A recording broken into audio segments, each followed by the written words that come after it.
looks like I'm doing intros to these episodes now. Hey, welcome back to Dodge This, Season 3, Episode 8, and a very special episode tonight on a very special Dodge This. We have the first in, let's hope, a continuing series of one-on-one interviews with action directors. Today, I had the absolute pleasure of sitting down with British director James Nunn to talk about his movie back catalogue, which includes a whole host of excellent genre stuff, from claustrophobic sniper thriller Tower Block to WWE sponsored The Marine 5 and 6, plus four movies with your friend and mine, Scott Adkins, the latest of which, One More Shot, is out now wherever you rent movies from, and I cannot recommend it highly enough. We're going to talk about that in, some might say, a nerdy logistical depth, because that's my jam. In the next episode of Dodge This, we will talk about One More Shot in detail with filmmaker and good old chum Ben Malaby, who also pops up in this episode a couple of times. Intrigue! So we'll be asking James Nunn the big questions, by which I mean elaborately worded and overlong, plus a few stupid questions, and if you stick around to the end, you'll find out if I definitely have a role in his next project. No spoilers. I'll see you at the end for some more waffle, but in the meantime, let's get into it.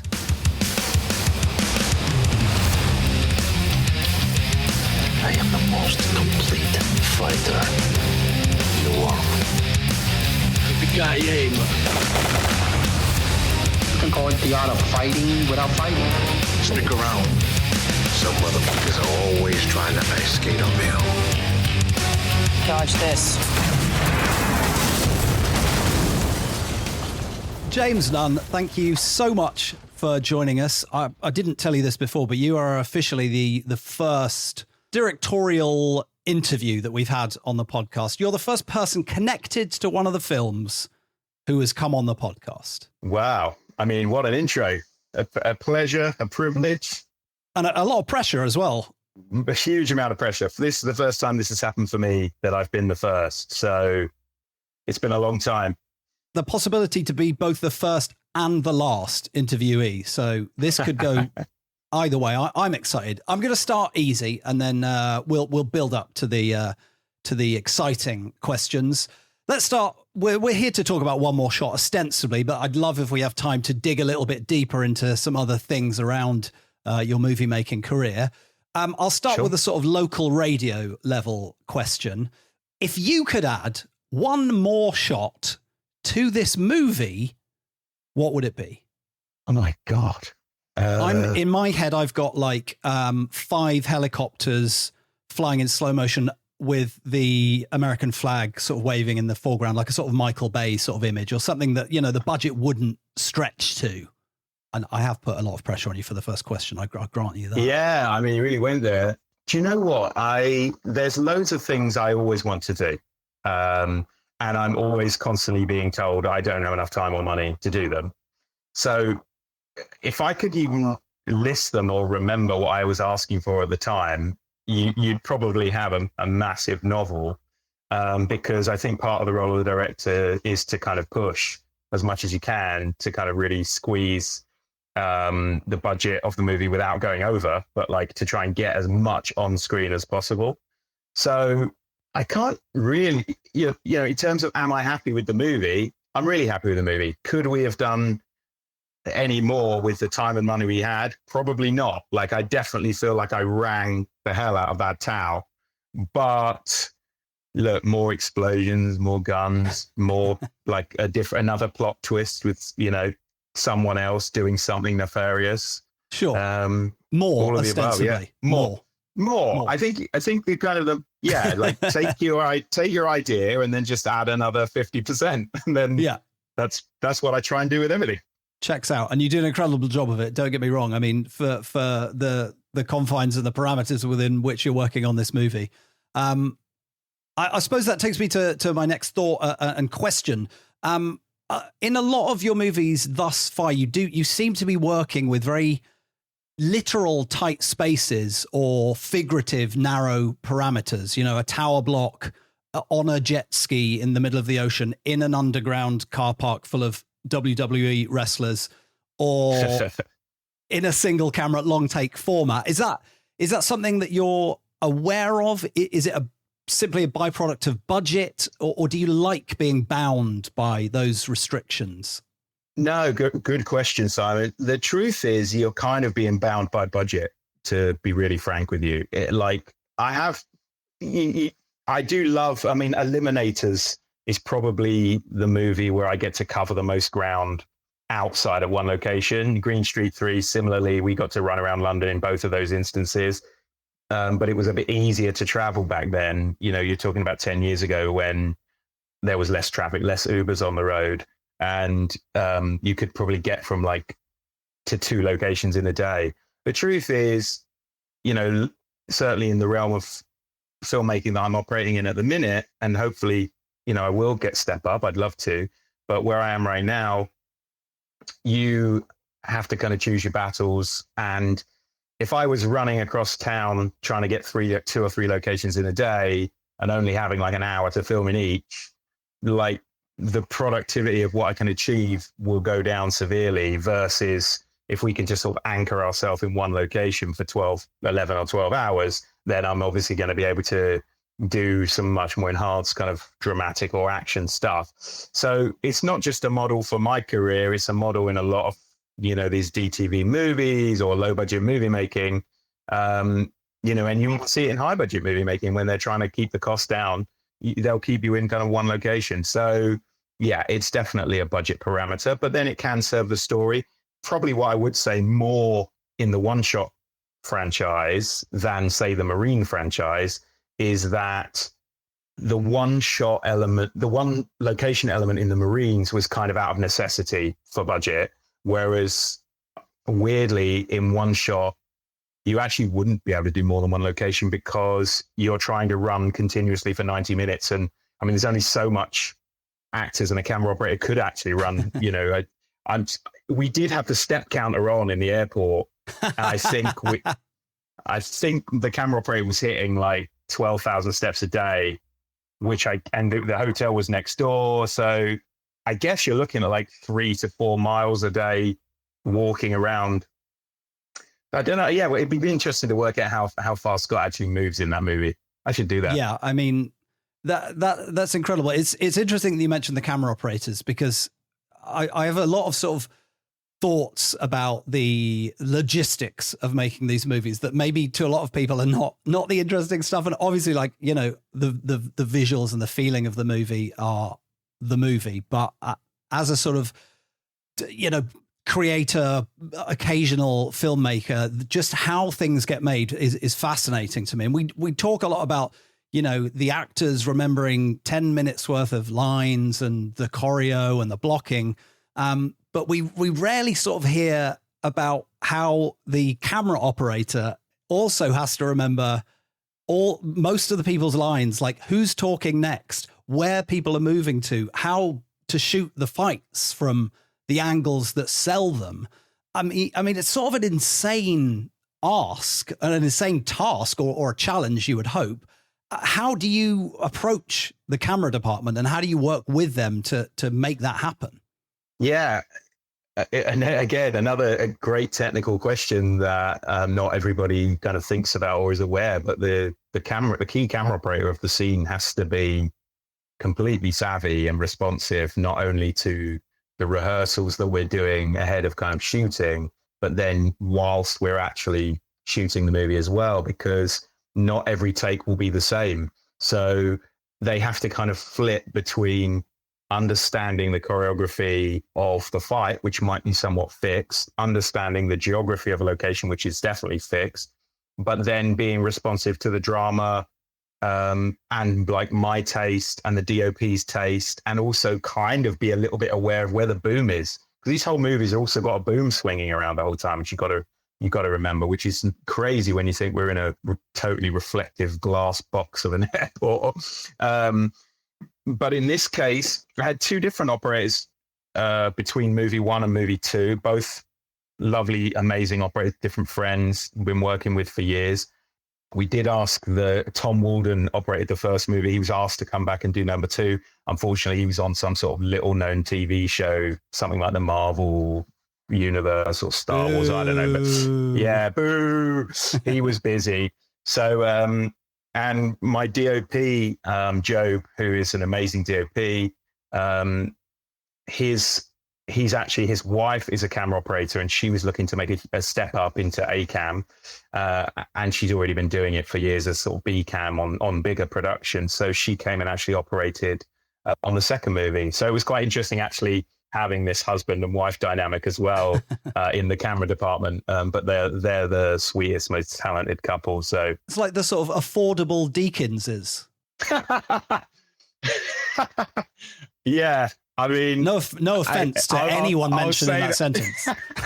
I'm going to say that, Tim, the budget Deakins. Yeah, look. The next Deakins. How about that? Someone's got, I think I'll pitch it that way. Someone's got to be budget Deakins, and it might be Job, but I think I'm going to tell him he's the next Deakins. It might make him happier. But I mean, if you're going to be budget anyone, why shoot for the stars, really, you know. If you're gonna be the guy shooting a one take movie, I feel like Deakins is a pretty good standard to aim for. Absolutely. One thing I've sort of thought about a lot with this, and with One Shot, is the same nerdy thoughts of, man, I just want to see the behind the scenes of this. I just want to see the making of this. And it suddenly dawned on me when I was rewatching it yesterday that there's probably a very real reason why there's not a lot of like B-roll of the shooting of this, is because there's nowhere for another camera person or a crew to be to shoot a behind the scenes of the camera person and crew running around. Totally correct. So can you sort of paint a picture of what the set looks like? Where are you? How are you directing the action? Like, who is the camera and sound team? Like, what's behind or in front of the actors? Yeah, sure. Really astute of you to notice. Completely correct. You know, we're shooting 360 most of the time, so there's zero place to put a second like making of camera. On occasion we have strapped like GoPro body cams to either the operator or the boom operator to kind of give you a flavor. But the problem is they're running around like crazy flamingos or whatever, that it's sort of a bit nonsense to watch. It looks like a sort of headache-inducing parkour video. Yeah, worse than that. So it's very difficult. And also the trouble with like making of stuff, I love it, because really that's kind of how I learned to make movies. Like watching DVD special features was like a fantastic education alongside my real education. But it costs money and it costs time. And again, like you're running around an airport, and I don't know if you know, I've mentioned it in a few interviews, but we literally had 4 hours a day to shoot the movie from midnight to 4 a.m. And the idea of having to like slow down and stop so that someone could pretend to film us for half an hour or even 10 minutes, that's 10 minutes I'm not able to do something that's actually going to go on screen. Yeah. So you'll find that, when we have done the making of stuff in these kinds of movies, it's been more talking head based with some snippets of a crazy GoPro. Right. But that's not because I don't want it. It's just because it's just feasibly not as important as communicating the story. So that kind of answers that bit of your question. The second bit of the question is I'm always within a 5-minute walk of where I'll either be at the start of where the shot is or at the end of where the shot is, probably. And it will generally depend on the signal ability and range within the airport. If we had it on the first film, it was a bit of a problem because we were shooting on like an ex-army base, and a lot of the buildings, because of radar and whatever, had been bird caged naturally in concrete. So, feasibly, you're like, well, I can run a take for 20 minutes, but we just didn't have the signal on occasion to even do that. Right. The first 2 minutes looked great, and then they went in the bunker, and I've got no idea what happened. Yeah, we know. Yeah, sometimes I would just be completely blind, and then they'd go through that wall, and then they'd come out and they'd link back in, and I'd just be sitting there thinking, "Oh God, I hope that bit was good." Right. And then similar thing happened with movie 2, because you're in an airport and there's loads of radio, and it's a working airport, so there's like radio signals going off everywhere, and it's all interfering.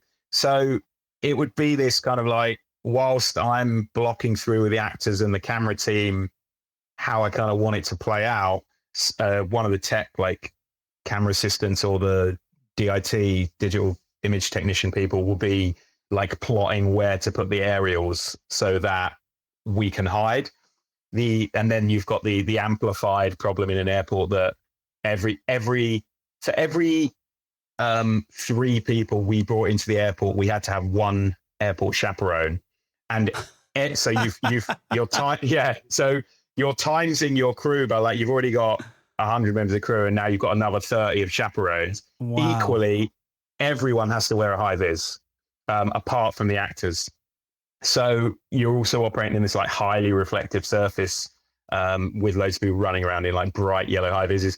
My DOP, low budget Deakins, as you called him, was kind enough to buy me and a couple of like other crew who were always sort of in the way, like these black high vis jackets with just the fluorescent strip. So there'll be some stills out there where you're like, James, you're lying, you're not in a high vis. I am in a high vis. I'm in a black high vis.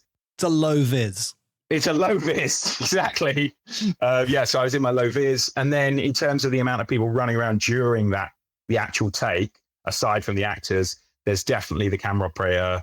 Focus is probably being pulled next to me remotely, but there'd be the grip holding the camera operator and holding a load of cables. And then there'll be the sound recordist with a bag, and then there'll be a boom operator. So there's probably like 4 or 5 people like ducking in and out. And we got away with it much better on this movie. On the first movie, if people can look for it, I've never told anyone, you get an exclusive here. There is an occasion where there is a camera operator. There is a camera assistant just standing in the middle of a shot. No one's ever picked it out, but he is just standing there. Oh, it's your Starbucks cup in Game of Thrones. It's my Starbucks cup. Dodge This have the exclusive.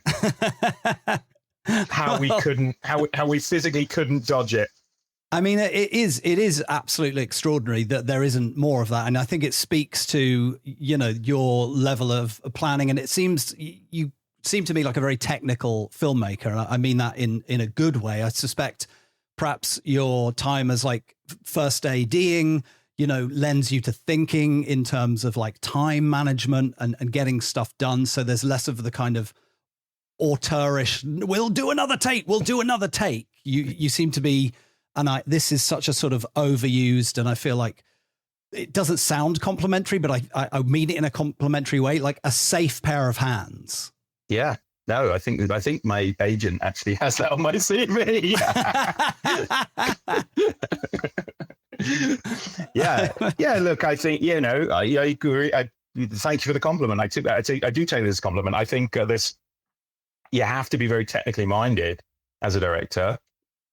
And that is my strength. And I do get that through my fascination with making ofs as a child, and then becoming a first assistant director, and, having a lot of on-set experience with many different directors of kind of like way they did things and the way to run a crew.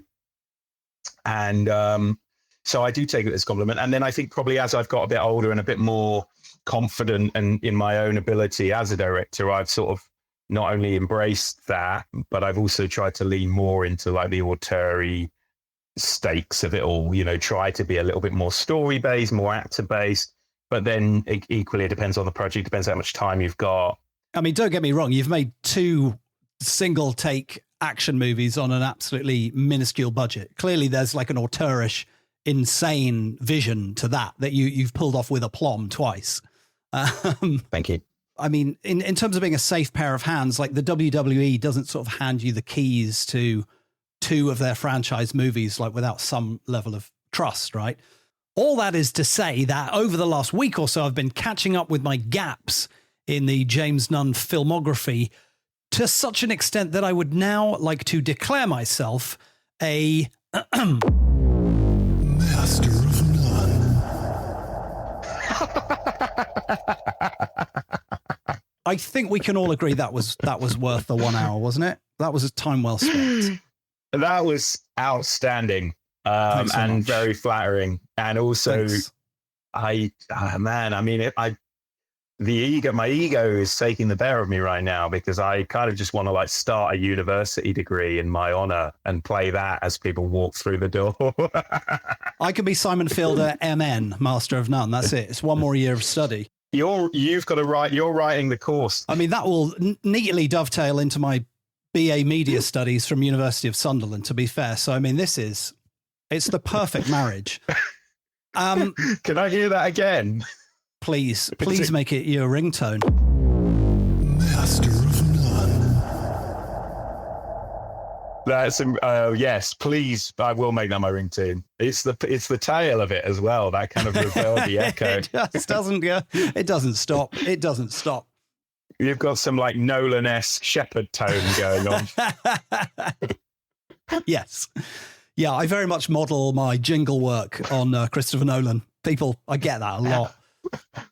We're going to talk about one more shot on the next episode of the podcast, and joining me to talk about it will be a new member of the James Nunn cinematic universe, who is connected via 6 degrees of James Nunn to you. His name is Ben Malaby.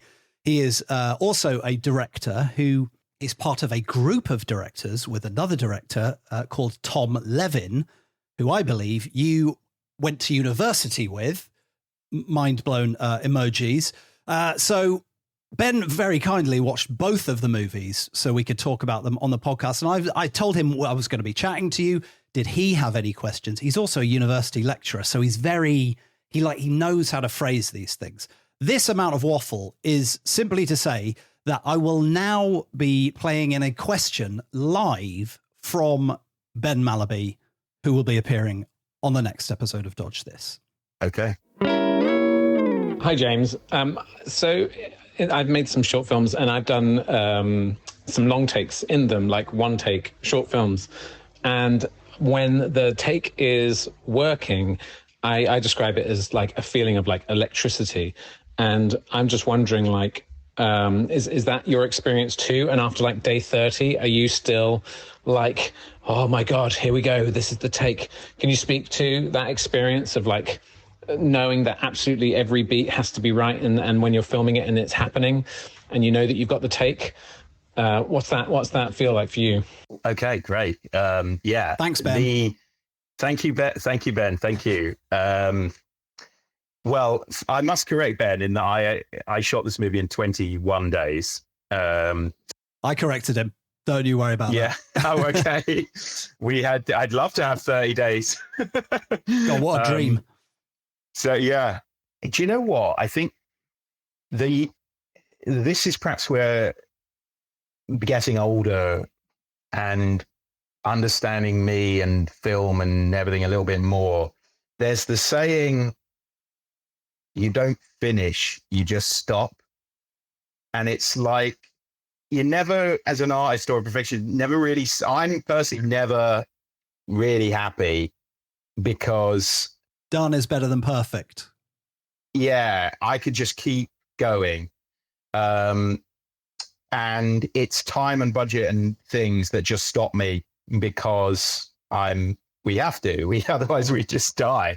We'd just be shooting the one take for 5 days and we just curl up and die.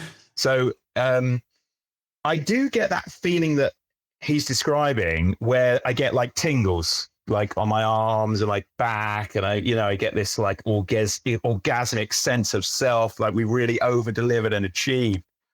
But truthfully, even when I get that, in this instance, I don't stop, because the goal of the day is normally, we've got one shot to shoot today, and if I've got it by like an hour in, I'm not just going, right, let's all go home. I'm just going to keep doing the shot. To the pub. Yeah, I'm just going to keep going until, and generally speaking, what we found, or what I found, is that the takes do get better. So what he's saying is true. I do get that feeling. And if that wasn't the one thing I had to do in the day, and I was shooting 20 shots in a day, and I'm like, that's the one, that's it, magic. But a lot of the time, it is my technical nature pushing me on that goes, either that was fantastic, or I need to stop doing these now. I maybe haven't got a fantastic one, but I've got a great one. But if I don't keep moving, I'm going to sacrifice another 4 or 5 shots. So there's a rambling answer to that. Hopefully he can decipher it. Yeah, I hope so. And I sort of have follow-up questions regarding the nature of the long takes. You know, if you get 2-3 takes of a, say, 7 to 10 minute stretch, there's each of those is going to have nuances of difference in each, right? Some of those perhaps glaringly obvious to the audience. Someone in the background stumbles, you notice someone doing something slightly wrong, you know, it's not framed exactly how you want it. Some of them are things that only you're going to notice. But what is your process for selecting which of those takes make it into the movie? How do you kind of, you know, balance the columns? And a sort of sub question, if you will, or II, Roman numerals. Once you got into the edit, what is a problem that you spotted or faced with the footage that you had, and a solution that you had to come up with? How did you solve that problem? Yeah. Okay. So the part 1 answer is... I'll try and remember part 2. I know it was very long. Yeah, I'm remembering part 1. No, part 1 was you have to remember whose scene it is. So inevitably there will be a case where, like you said, someone's strong, someone's weak. So it might be like take 7, Scott was amazing. Take 8, Waleed was amazing. But take 9, they were both great. And then you kind of have to sit there and think, well, whose moment is this about? Do I really need this to be like about them, their characters, something plot related? Or is this about the most action version of this for the fans at home? They're going to be like, oh, the fight's better in that one, even if their performance is slightly less good. So that is where the selecting takes in the traditional sense comes in. But it is harder because you're then having to find a way to get in and out of those takes. And generally we've pre-planned the takes, but they might not always link up. So it might be that, you know, there is one instance in this movie where I went for the better take of a couple of actors, but the front, the kind of hidden cut didn't line up so well. It's the worst cut in the movie from my point of view, but I think if it was the first movie, I may have not done that because I was trying to convince you all that maybe we didn't have any hidden cuts. Whereas I think I realized with the reception of number 1, everyone kind of knows that there's a few hidden cuts in there. So I just went with what I thought was the better performance on this occasion. So there's that. And then the part 2 of the question, which you might have to remind me what you said. I can definitely wind the tape back 20 minutes to when I got around to that, which was, what is a problem that you faced post shooting that you were like, such as that the cut not matching well, or I mean, you never want to hear fix it in post, but I imagine sometimes with a movie like this, you just have to. The cut problem is the biggest one, because if the cut didn't line up at all, it would look awful. Fortunately, we didn't run into those instances in this. We got away with it, but we very nearly could have. The other way I try to fix things is with, you know, distraction, you know, smoke and mirrors. So like I'll put in some ADR in the background, or I'll put a gunshot noise, or I'll put something in to try and take your attention, or I'll put a jank in the cameras, or I'll color grade a certain bit of the screen lighter and I'll darken the other part of the screen so that you're not looking at the bad bit. So there's like meticulous tricks that I'm using all the way through the movie, because it's never perfect. And especially, you know, on this one where we really didn't have the time to make things perfect. So There's a whole menagerie.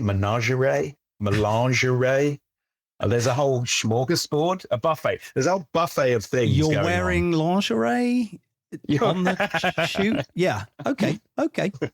A melange? I want to say melange, but I will also accept menagerie. Is that the word I was thinking about? Do you know what? I tried a new word, and I'm glad that you were here. Mate, you owned it. You read the word of the day, and all you need to do is try and say that word somewhere throughout the day, right? And if some dickhead pulls it out and underlines it, then that's on that dickhead, and I was that dickhead today, so I apologize. Don't apologize. We're all learning. we're all just learning as we go. Ultimately, you talked a little bit about the fan reaction to the first movie, or people pointing things out, and I've heard you talking a little bit about sort of taking into account fans' reactions to the first movie when you approached the second movie. They wanted more fights, they wanted more close quarters, yada yada yada. How do you approach that kind of feedback? What differentiates a bad review from a useful piece of feedback that we can take on board going forward? Oh, crikey, man. These are like multi-layered dissertation style questions. There's a... Let me play in the jingle again while you're thinking. Master of Nunn. Great space work. Reverb, man. I love it. I feel like Skeletor's going to burst through. Tell me you're old without telling me you're old. Men of a certain age. The Castle Grayskull playset with a rotating throne that I opened the trapdoor. We all had it. Who remembers trapdoor? Yeah. Yeah. What was I going to say? Christ. I think to encapsulate it is like, when do you think? Yeah, maybe I should listen to the audience, and when do you think? I mean, it's my movie. I'll tell you what I want it to be. You can separate. I mean, it's getting a bit older, and I think this is like my 8th or 9th movie. So I'm much more of a confident filmmaker now than I was at the beginning. At the beginning, I was just, I was sort of messing around, really, wasn't I? Because I was living my dream, and I was making films, and it was like, do you want to make a film? Yes, of course. And now it's your job. I've always had this instinctual ability to kind of put things together. And my taste obviously isn't off-piste enough that it doesn't sell, but I don't know if I necessarily always put the level of thought that I perhaps should have into some of my choices. Whereas, as I get older and have made movies and think more about the movies that I want to make and the career I really want to, the hill I want to die on, I kind of lean into those decisions a bit more. So my opinion is what is much more focus, but then equally there's this horrible culture with reviewing, and I'm not going to get on a soapbox and complain about, well, maybe I am. Get on the soapbox, James. But there's this culture of reviewing that people, sometimes feel like they have to tell you every single reason they hated something, and they can't just accept that what it was, like, of course this movie isn't Captain Phillips or Saving Private Ryan. Like, we don't have Tom Hanks. It's not Spielberg. We haven't got Deakins. We haven't got Deakins. We haven't got 100 million. We haven't got the toys and the tools but not everybody can separate the difference between the movie you're making and the movie that they see next to it on Sky or whatever. The same screen, ultimately. The same screen, and you're sharing this. So I think when I say I listen to the reviews and I read the reviews, what I'm trying to do is decipher, like, what is helpful? Like, what's the bit, where's the nugget in there that is going to upgrade the movie we're making, as opposed to sweating too much over, like, someone said this and that's not right. And it's like, I take that on board, like, okay, maybe we're slightly, but equally we're a movie, guys. Like, I mean, so yeah, there's you can normally tell. I think when I read through them, I can tell what fans kind of want what honest true fans really want and what they like, and separate that from like what someone might call a Karen style comment. And my mum's called Karen. So you're saying we can expect Yuri Boyka in the third installment of this movie? Do you know what? I don't know if Another I've read exclusive. That one yet. He looks in the mirror. We go through the mirror and we turn back. Face off. And he pulls his face mask off like Mission Impossible, and it's Boyka all along. And then he pulls the microchip off of his throat. It's basically the plot of Mission Impossible 2. Tandy Newton's going to do it. And you could be the budget John Woo. But I've been called worse. It's a difficult question to answer, but I think what I try to do is we're trying to respond to Scott's fan base and what people, hopefully what people like and enjoy, but then also twin that with, what we like to do. 100%. Yeah. I think that seems like a very fair way to approach it, right? It's a pragmatic and realistic way of making a movie that is funded for reasons that you have to deliver a certain product, right? I think I've always known actually, and people, this is where people are going to go, you're maybe not as worthy as some of the filmmakers that are making like kitchen sink drama and stuff like that. And that's great. It's got a place, but the kind of filmmaker I always wanted to be was to get bums on seats and I'm not making this movie just for my mum to watch at home and be like, oh, well done, son. Like I'm trying to hit as many of Scott's fans as possible with something they'd really enjoy and, a bit of escapism. And so I kind of have this phrase in my head where I'm like, not making this for my mum necessarily. I'm making this for people. Which is so crazy that you say that, because I basically make this podcast for that exact reason, so that she knows what I'm up to. Oh, Simon's mum, you should be very proud of him. Oh, bless you for saying that. It's very interesting to hear you say that, because I think I'm very excited that there are filmmakers coming out of the UK making more genre pictures. I think perhaps internationally, you like a British film is a thing. People have expectations in their head of what that means. But I think with more sort of channels and outlets for movies, there are more places to make a shark movie that is ostensibly a British movie. With regards to us getting more into the genre scene as filmmakers, yeah, entirely true. It's more, you could sell a genre film better around the world, more so than a kitchen sink drama in a council estate in England that, only English people are going to be able to draw a connection to. It's the same in this again, that's not a new phenomenon. Like, there's a reason that British rom-coms with Hugh Grant led the way in the 90s over anything else British. And that was because Americans liked seeing this slightly befuddled Hugh Grant falling in love with someone. We all did. And me too. I did Notting Hill Before Christmas. I forgot how good that movie is. But it's so, there are genres that work and don't work. Gangster stuff sells to a degree. Not completely English gangster stuff sells, but period will sell. That's why the Royals does well, things like that. So you kind of have to look into the genre specifically before you get into it. I work in kind of high concept genre, I suppose, like a shark movie translates anywhere, and then that's when you're kind of leaning into, why is there no big name necessarily leading that particular shark movie? Like obviously The Shallow sets Blake Lively or something like that, which is great. And she's fantastic in that movie. Why doesn't Sharkbait have a Blake Lively in it? And the truth is, that's a shark movie. Like the shark is what people are going to see more than the cast. So there really wasn't the need to. I would have loved to have had an American cast. I got an English cast, and I love them to bits, and they were fantastic, and we had a lot of fun shooting that movie. But like, if you are a low budget English movie shooting in Malta, for example, and again had a great time in Malta. Shot a few things there now. Actually did something with David Williams and Russell Crowe this summer.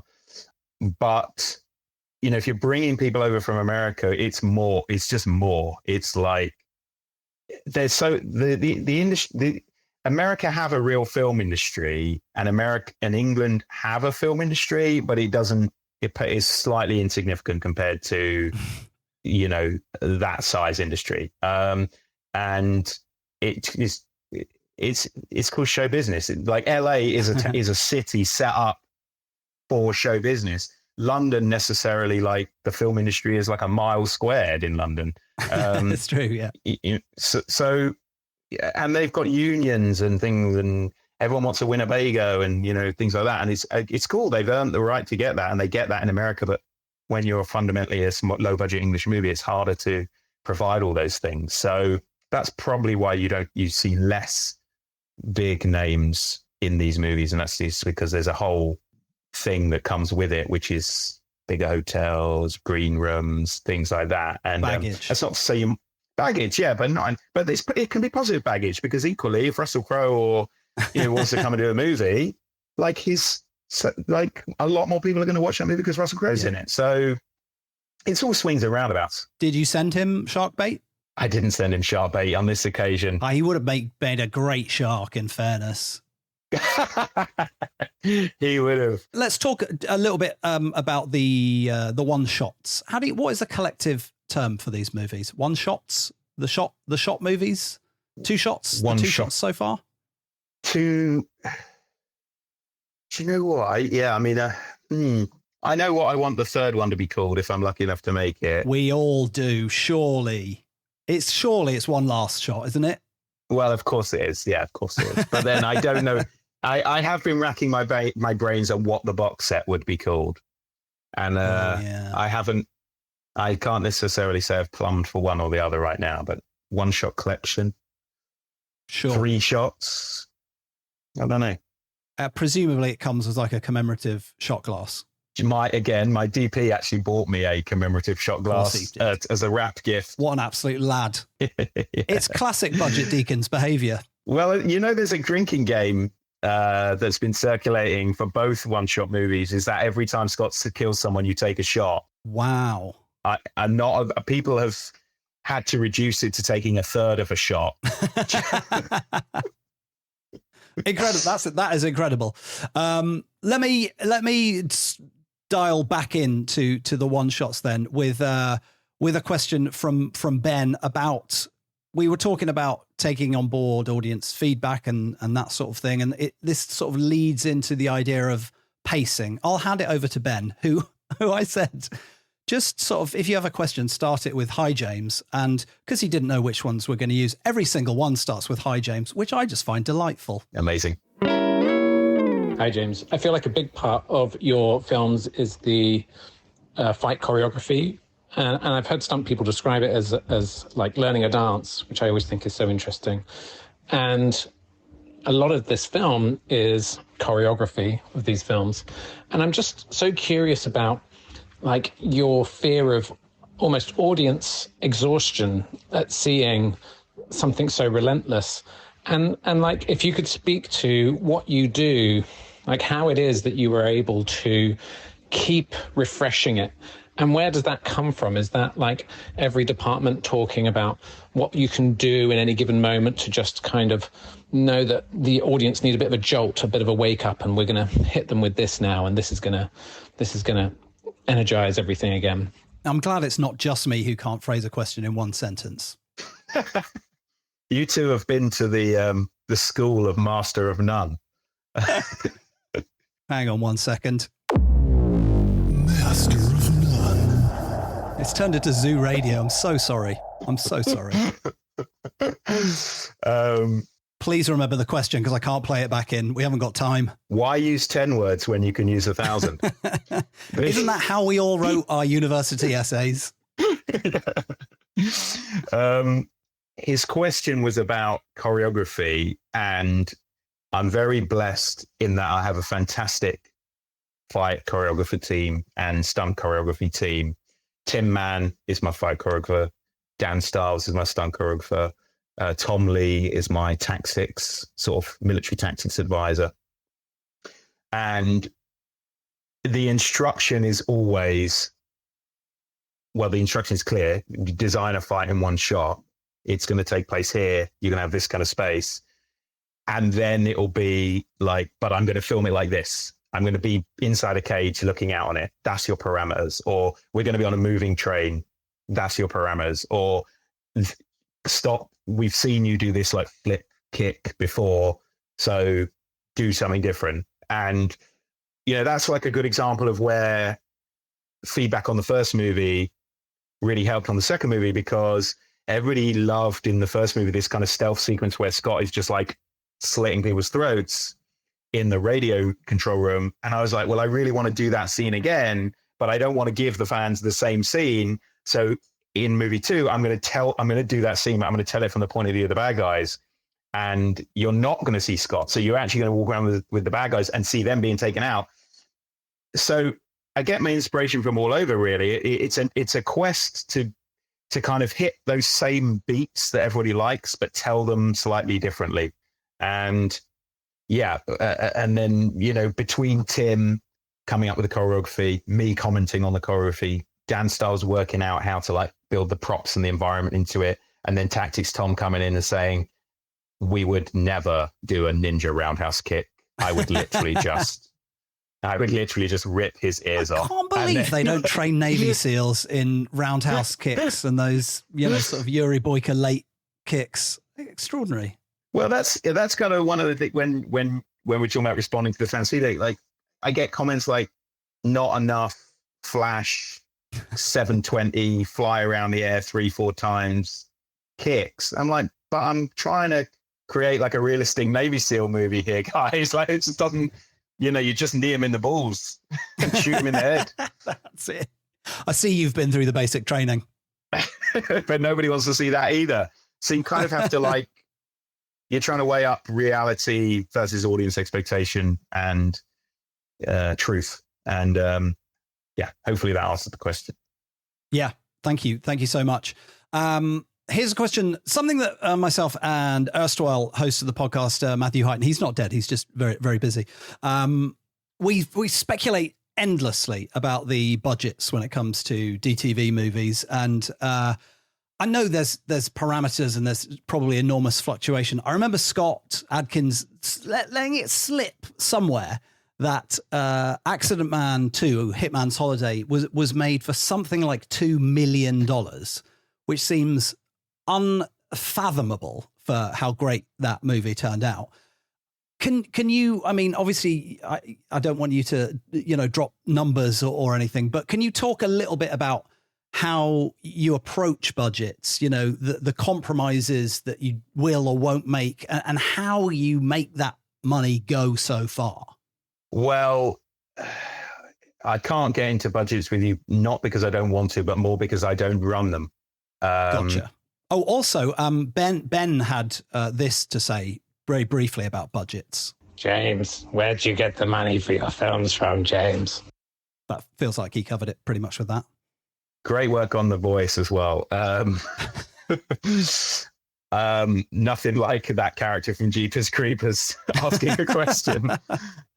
Look, I'm director, so I'm running the creative side of the movie making, and then we, obviously we have the producer who's running the budget side of the movie.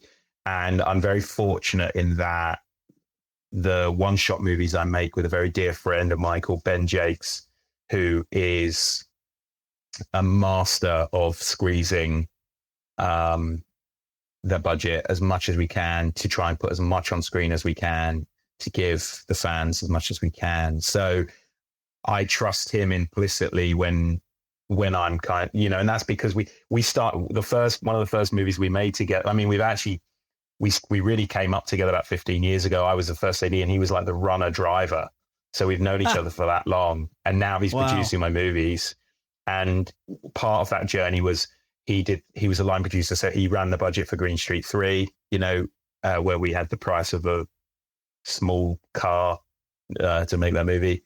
And now we're working on the kind of, now I guess we've got like the coffee budget on a Sam Mendes movie. I don't know. Sure. Mendes is a beast for a flat white. Oh, he loves it. Out of control. So yeah.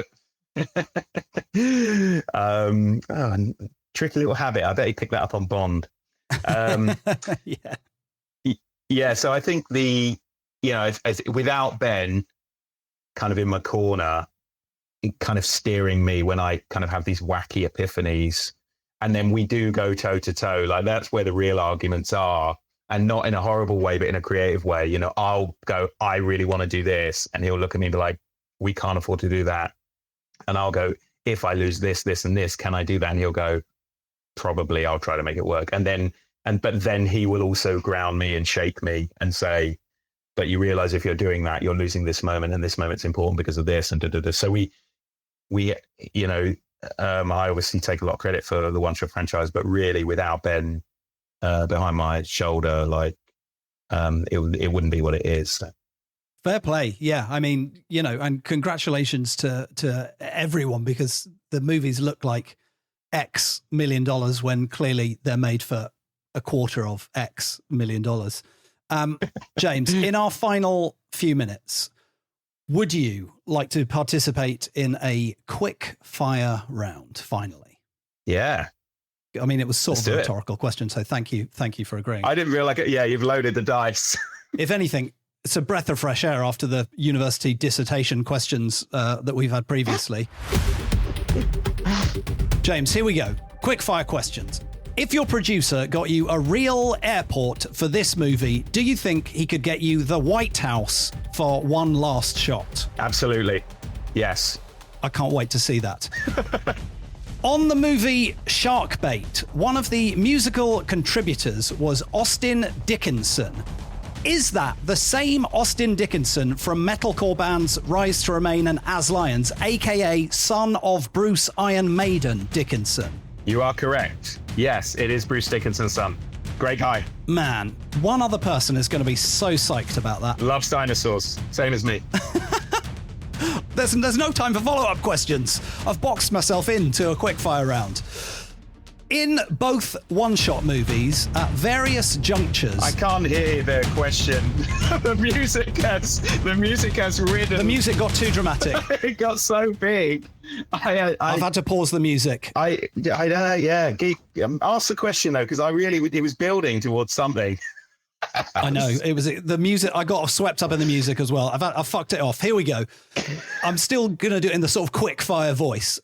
In both one-shot movies, at various junctures, characters are wearing Secret Service style earpieces. Are they in fact being fed lines or direction like George W. Bush at that one press conference? Generally, no. Has that happened once? Yes. Naming no names. We'll move on. In One More Shot, when Scott's character rolls down a small flight of stairs in a very impressive way, is that in fact Scott, or is it a very smooth Texas switch? Scott does his own stunts. He rolled down those stairs. Scott does not have a double on these movies. He is an absolute bloody legend, that man. That leads me into part 2 of this question, which is, how the did you do the high fall onto the stairs? Oh, I tell you, I have to kill you, mate. Can't share and there's that. no behind the scenes footage. I'm livid. I take it to my grave, unfortunately. God damn it. Fair. Okay, only a couple of questions left in the quick fire round. Not that quick. Does the film commissioner of Malta have compromising photos of all the up-and-coming action directors? Probably. He's luring them all in. Everyone's over there. Incredible scenes. It does look beautiful, to be fair to it. Well, if you know anything about how to put a movie together, you know, there are tax credits available in certain areas of shooting, and Malta offer, it's not a secret, Malta offer a very generous tax rebate.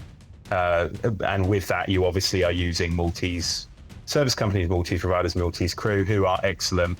And it's not just low budget directors, because Ridley Scott shot Napoleon and Gladiator 2 recently. So whatever he's got on me, he's also got on Ridley. God, Ridley Scott, good Lord. And he's been around a while. He's probably got a few stories. The final question. Thank God. I'm so sorry to keep you this long. Final question in the quickfire round. Is the music still playing? I'll just fade it in quickly for dramatic effect. Right, get rid of it.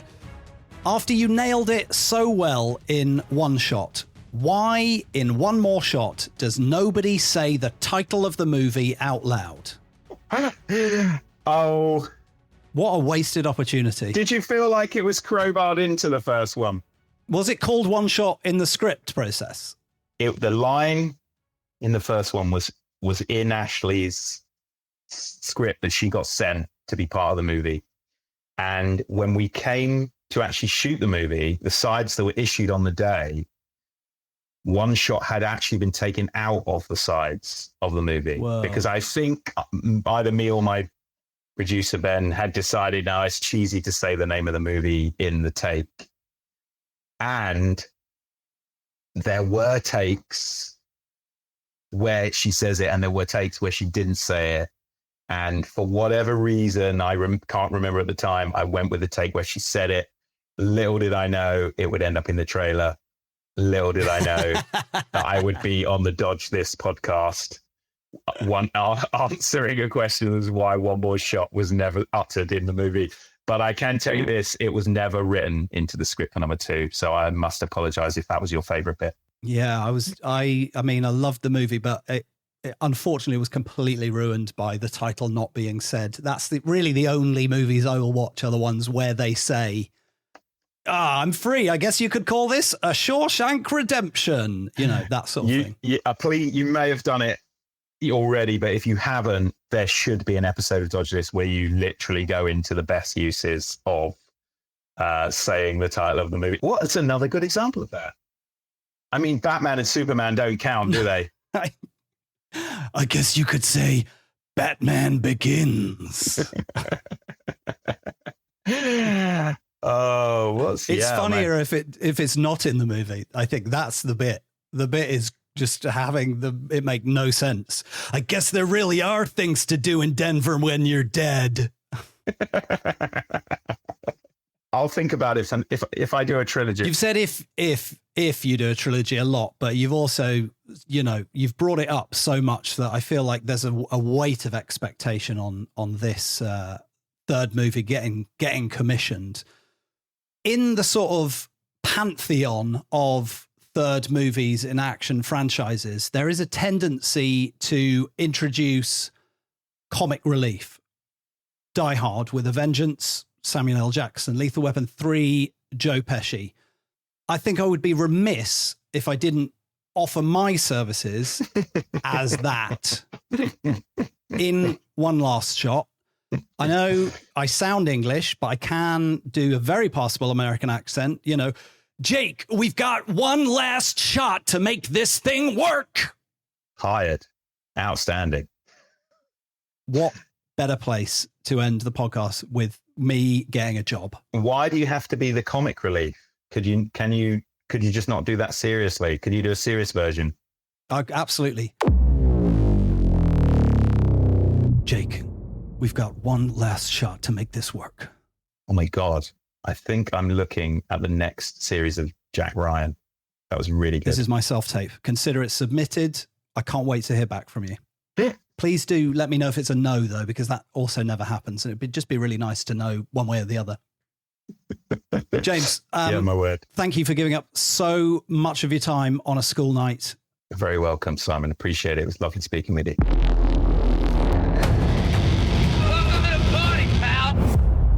Well, what a delightful chat that was with director James Nunn. Thanks once again, James, for joining us for a very wordily questioned chat. And thanks for giving up so much of your time and tolerating my shenanigans.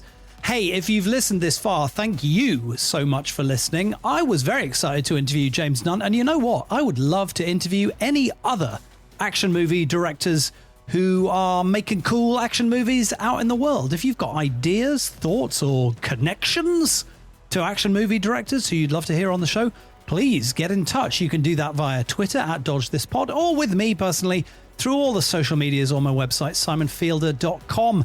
Thanks so much for listening. As I'm sure you can tell, a whole bunch of TLC goes into making these episodes, RIP Left Eye. And so if you have enjoyed it, a little review and a rating on Apple or Spotify goes a hell of a long way. Or even tell a friend, post it on your socials, shout it from the proverbial rooftops. And if you want to go the extra double whole hog mile, there is a donation link in the show notes. In the meantime, as promised, I will be back for the next episode where myself and friend, director and educator Ben Malaby talk about One More Shot in depth. No spoilers, but we did enjoy it quite a lot. Hope you've had a lovely time. We'll see you in the next one. Goodbye!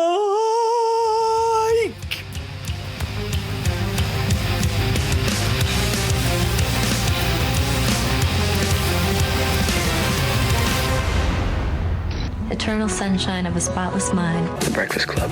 Shut her eyes. He's a serious man. The last king of Scotland. District 9. Big Fish. The Warrior. Training day. United 93. Vertigo. Wrongfully accused. Doubt. Ocean's 11. In Bruges. Amadeus. Rear Window. Police Academy. Inception. Repo Man. Sunset Boulevard. Chasing Amy. Eat the Weapon. Apex. Avatar. Iron Man. Edward. Ghost. A fifth element.